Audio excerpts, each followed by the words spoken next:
Making the headlines tonight. The Asian Disaster Preparedness Centre has decided to provide 40 Samdech Techshol scholarships to Cambodian students to study in Thailand. The US Senate Department said 25 million people around the world are victims to human trafficking. Russian President Vladimir Putin visited Iran for the 5th time since the first became the leader of Russia. Is that a lot or not?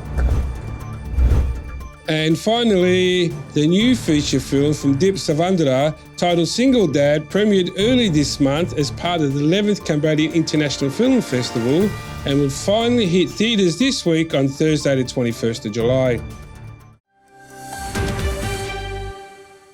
This is the Daily Roundup here on EAC News Channel. A very good evening to you. I'm Anthony Ellis.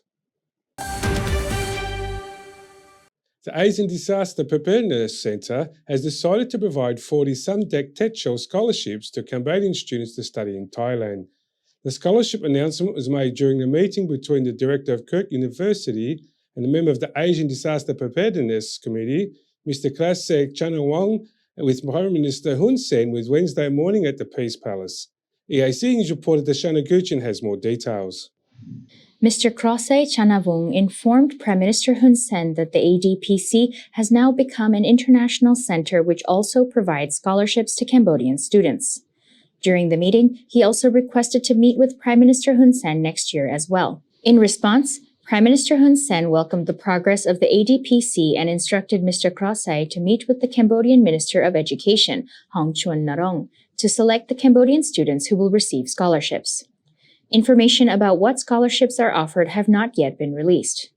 The Asian Disaster Preparedness Centre is an autonomous international organization that works to build the resilience of people and institutions against the impacts of natural disasters and climate change in Asia and the Pacific. Established in 1986, it provides comprehensive technical services to countries in the region across social and physical sciences to support sustainable solutions for risk reduction and climate resilience.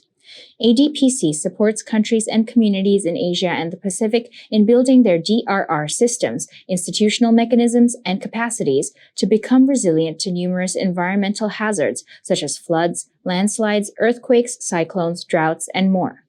Darshana Gauchan, EAC News.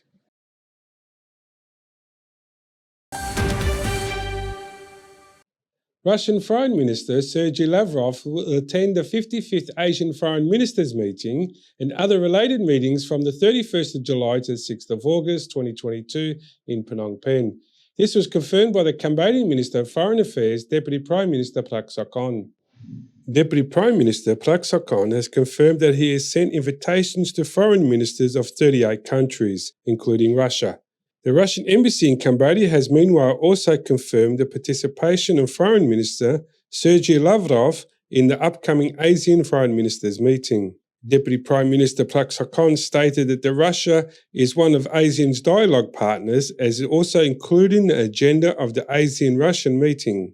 More importantly, he added that Cambodia is a coordinating country between ASEAN and Russia. And Foreign Minister Sergei Lavrov, in addition to attending the 55th Asian Foreign Ministers meeting, will also co-chair the ASEAN Foreign Ministers meeting on ASEAN and Russia.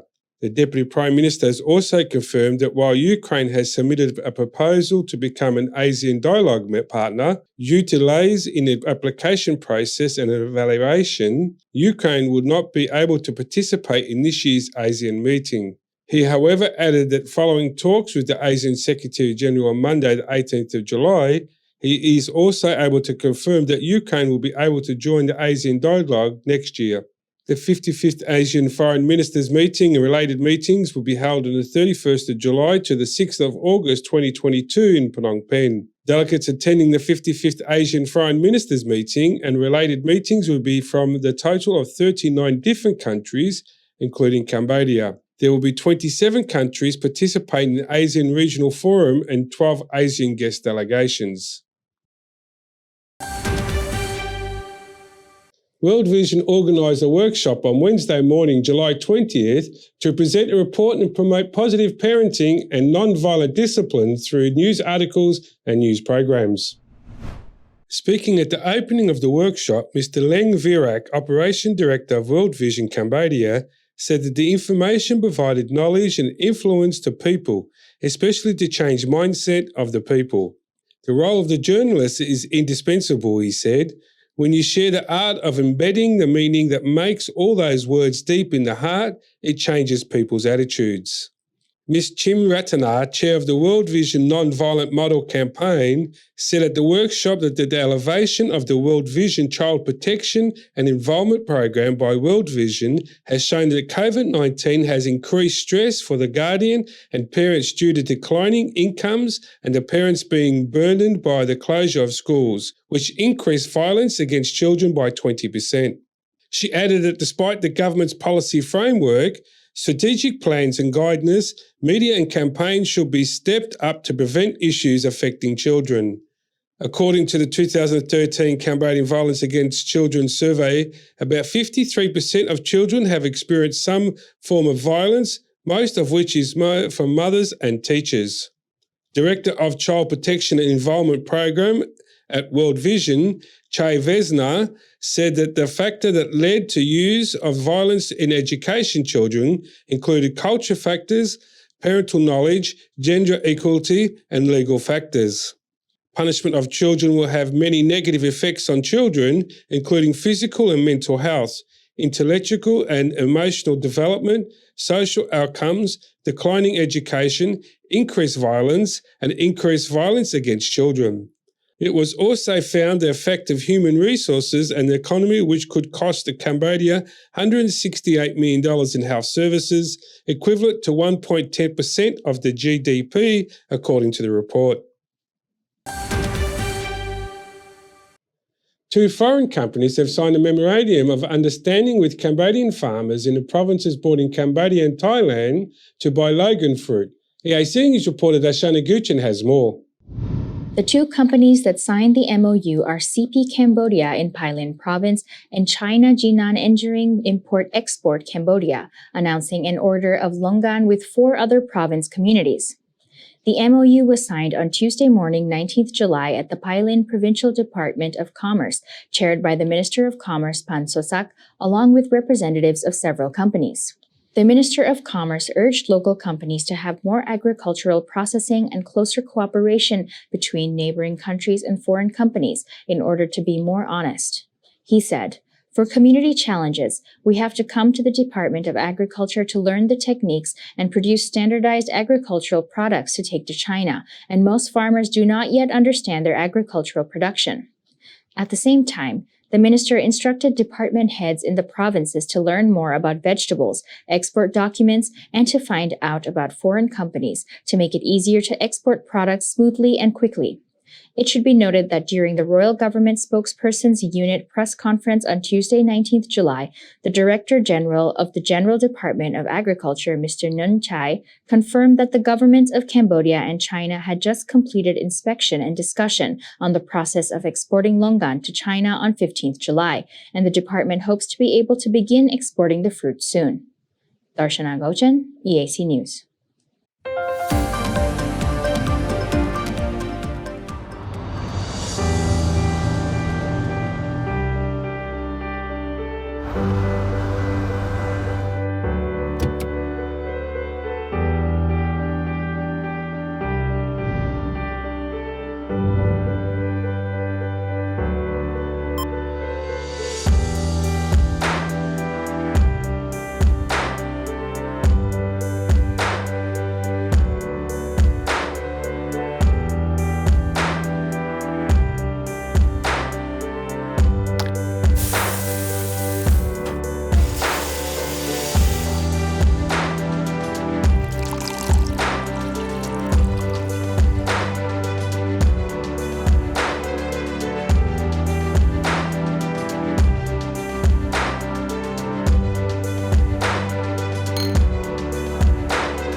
If it's happening and you need to know about it, you'll get it all right here.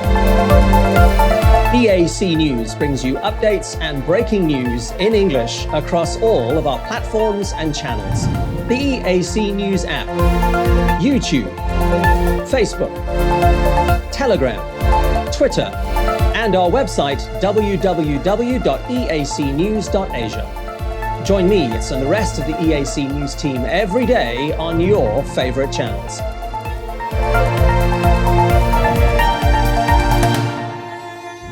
EAC News, Cambodia made clear.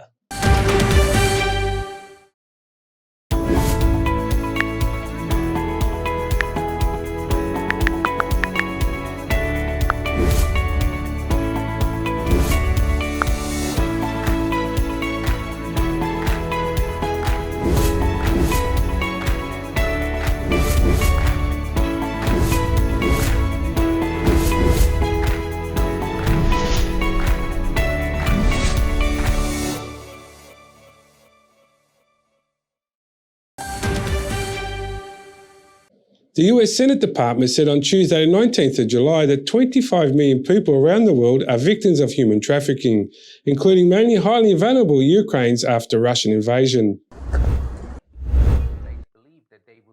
During the release of its annual report on human trafficking, Secretary of State Antony Blinken honored activists fighting against trafficking, including the president of Ukrainian NGO La Strada, Katerina Cherepaka. The United States report placed Russia on lists of countries engaged in a policy or pattern of human trafficking, forced labor, or whose security forces or government-backed armed groups recruit or use child soldiers. The scale of this problem is vast. There are nearly 25 million people currently victims of trafficking. 25 million people. The United States is committed to fighting it because trafficking destabilizes societies, it undermines economies, it harms workers, it enriches those who exploit them, it undercuts legitimate business, and most fundamentally, because it is so profoundly wrong. Katerina Cherepaka leads the Ukrainian chapter of the anti-trafficking NGO La Strada. As we all know, since the start of Russia's aggression against Ukraine, millions of Ukrainians have had to flee their homes, some internally within Ukraine, some leaving the country altogether. Many, most, with just what they were able to carry. And that makes them highly vulnerable to exploitation. La Strada has a hotline. It's received an unprecedented number of calls over the past 5 months. The organization has given literally thousands of Ukrainians the information and assistance that they need to try to stay safe as they're forced from their homes. Russia appears frequently throughout the report because of its February 24th invasion of Ukraine and what the document called the vulnerability to human trafficking of millions of Ukrainian refugees who fled their country. The Russian embassy in Washington did not respond immediately to a request for comment on the allegations in the report. In addition to Russia, the new section listed Afghanistan, Burma, Cuba, Iran, North Korea, and 5 other countries with a documented policy or pattern of human trafficking, forced labor in government-affiliated sectors, sexual slavery in government camps, or employ or recruit child soldiers. The report also contained a separate list of 12 countries that employ or recruit child soldiers. It includes Russia and a number of those on the new state sponsors list. Russian President Vladimir Putin visited Iran for the 5th time. Is it a lot or little? Well, if you count back in 2000 when he first became a leader of Russia, it doesn't seem much.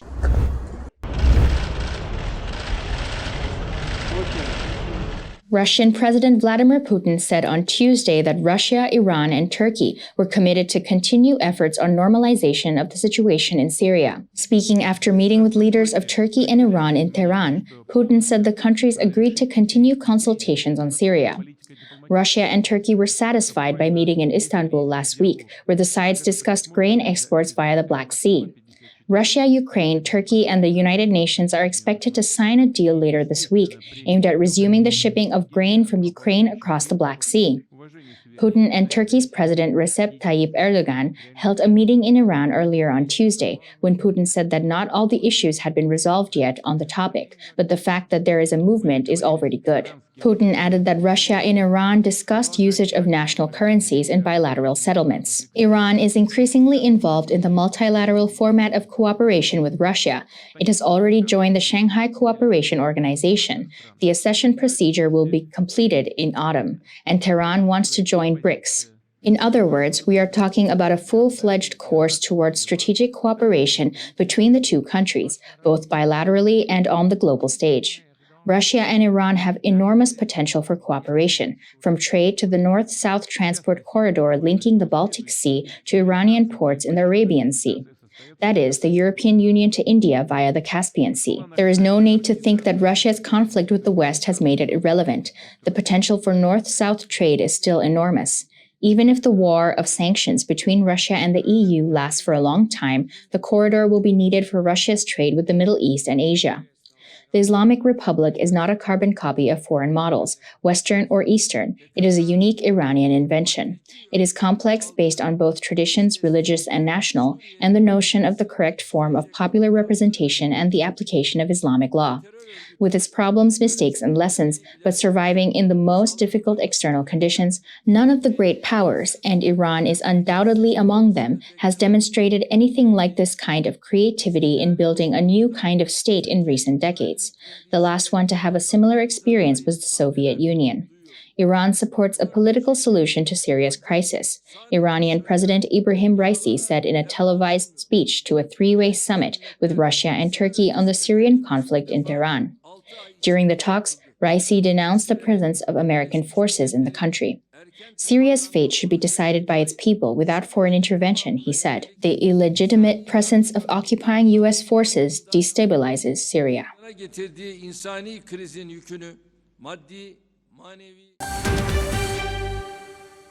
Let's have a look at today's finance. The CEDX index is currently 475.78 points, down 0.79 points or 0.17%.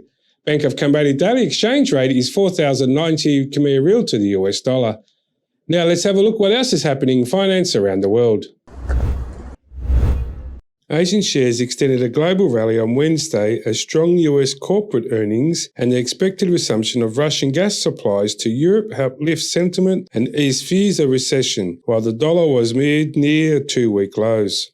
MSCI's broadcast index of Asia-Pacific shares outside Japan surged 1.1% in early Asian trade, driven by a 1.5% jump in resources-heavy Australia, a 1.1% gain in South Korea shares, and 1.5% jump in Hong Kong stocks. Japan's Nikkei surged 2.1%.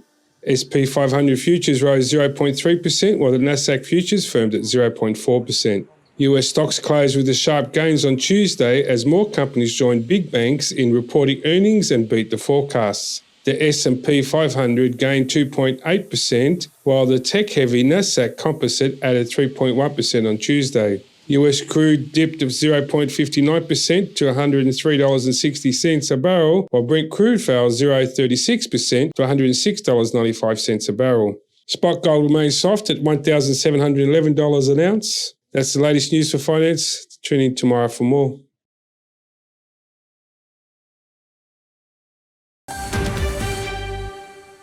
And finally, the new feature film from Deb Savandara titled Single Dad premiered early this month as part of the 11th Cambodia International Film Festival and will hit theatres this week on Thursday the 21st of July. EAC News attended the movie's premiere on the 2nd of July at Major Complex, and had a chance to speak to some of the stars. The premiere of Single Dad was buzzing with stars, celebrities, and prominent members of the film industry, all specially invited for this red carpet event at Major Cineplex Eon 1. During the event, the stars of the film briefly went up on stage to share a few words. Tep Rindaro, who played the father in the film, highlighted how this movie portrays a warm relationship between father and son.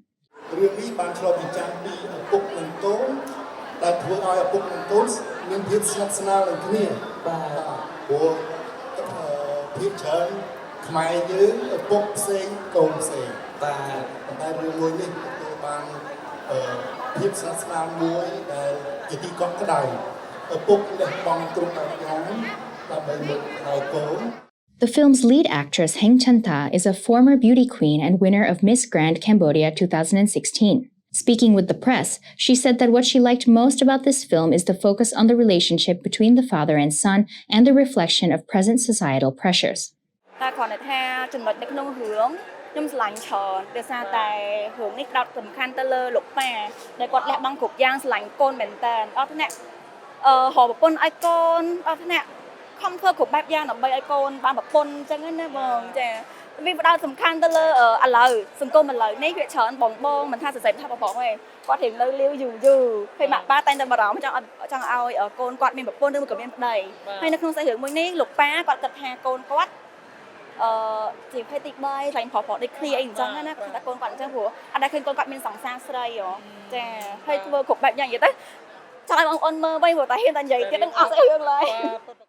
Singer Ting Tong was invited as a special MC for the premiere event and shared a few words about how he hopes audiences will continue to support local artists and local Cambodian cinema.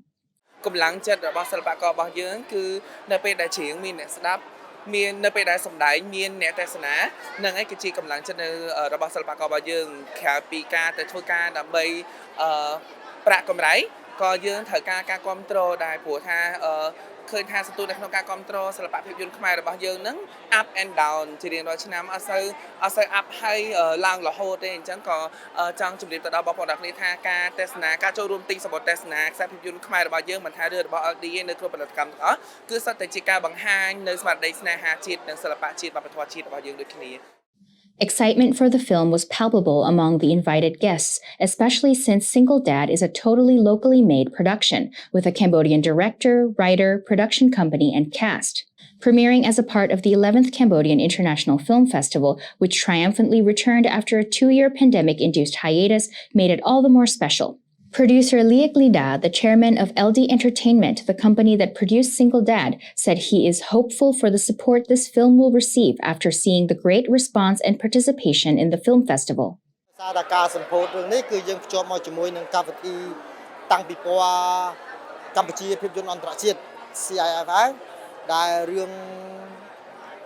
Dad នេះក៏មានចាក់បញ្ចាំងនៅក្នុងកម្មវិធីតាំងពីពណ៌នឹងដែរហើយយើងឃើញថាថ្ងៃបើកបញ្ចាំងនៃការប្រពៃពិធី CII យើងឃើញមានច្រើនមែនតើចូលរួមអញ្ចឹងយើងសង្ឃឹមថារឿងនេះនឹងមានអ្នកគ្រប់គ្រងខ្លាំងមែនយើងឃើញនៅក្នុង reaction ដែលពេលយើង post trailer នៅលើ page cinema មួយយើងឃើញថារយៈពេល 3 ម៉ោងយើងមានអ្នក reaction រហូតដល់ 500 ទៅ 600k បាទអញ្ចឹងយើងសង្ឃឹមជឿជាក់មែនតើLiek Lida also said he is less concerned about receiving only positive feedback, but would rather see people actively discuss and interact with each other about the film so that they can get an idea of the real audience response.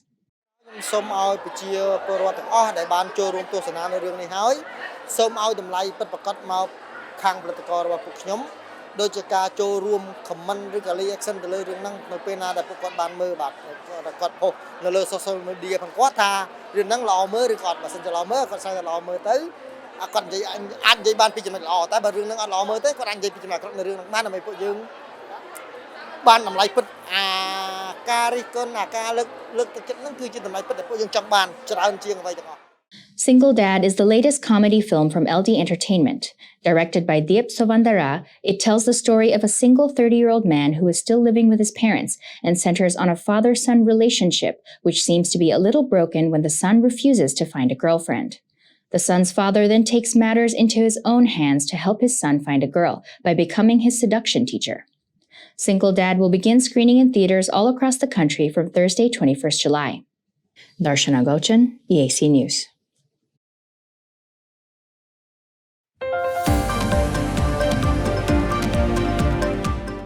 Thank you for watching the Daily Roundup here on the EAC News Channel.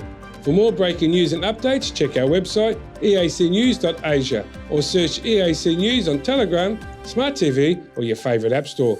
More from the EAC News team tomorrow night at 8 p.m. We'll see you then.